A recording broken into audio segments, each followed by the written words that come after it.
ఈ మధ్య కాలంలో అనేక మంది కమ్యూనిస్టు ఆహ్, నెట్‌లో ఉండేటటువంటి వివిధ సోషల్ మీడియా ప్లాట్‌ఫారాల్లో ఉన్నటువంటి కమ్యూనిస్టు కార్యకర్తలు లేదా కమ్యూనిస్టు భావజాలికులు అర్జెంట్‌గా కాంగ్రెస్ ప్రేమికులైపోయారు. తమ పార్టీని ప్రేమించడం మానేసి కాంగ్రెస్‌ని ప్రేమించడం మానేశారు. గంగ చంద్రముఖిగా మారినట్టు కమ్యూనిస్టులు కాంగ్రెస్ వాదులుగా మారిపోయారు.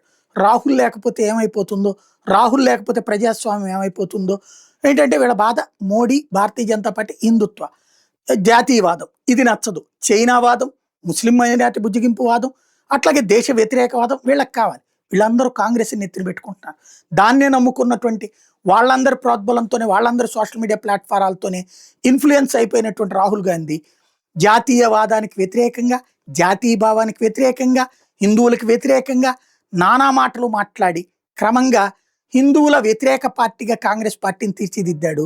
దానికే ప్రజలు చాచి చెంపదెబ్బ కొడుతున్నారు.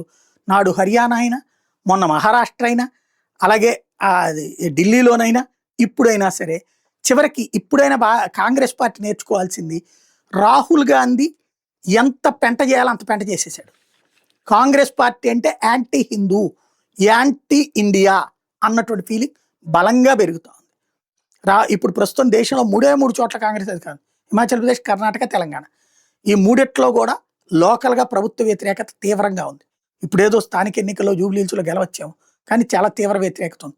మెయిన్ ఎలక్షన్స్ వస్తే కొట్టుకుపోయే పరిస్థితి ఉంది. కాంగ్రెస్ పార్టీ పుంజుకోవాలంటే రాహుల్ గాంధీ, సోనియా గాంధీ, ప్రియాంక గాంధీని పక్కన పెట్టి ఇదివరకు ఆ జ్యోతిరాజ్ సింధియా ఇటు వచ్చేసాడు, మాధవరాజ్ సింధియా కొడుకు.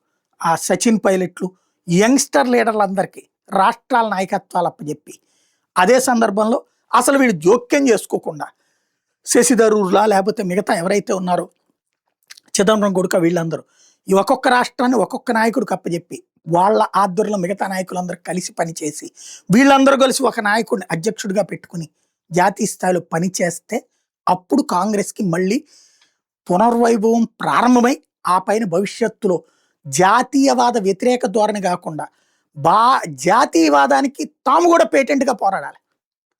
హిందుత్వవాదానికి తాము కూడా అనుకూలంగా పోరాడాలి. బుజ్జగింపు వాదాన్ని తగ్గించాలా. అప్పుడు సాధ్యమవుతుంది.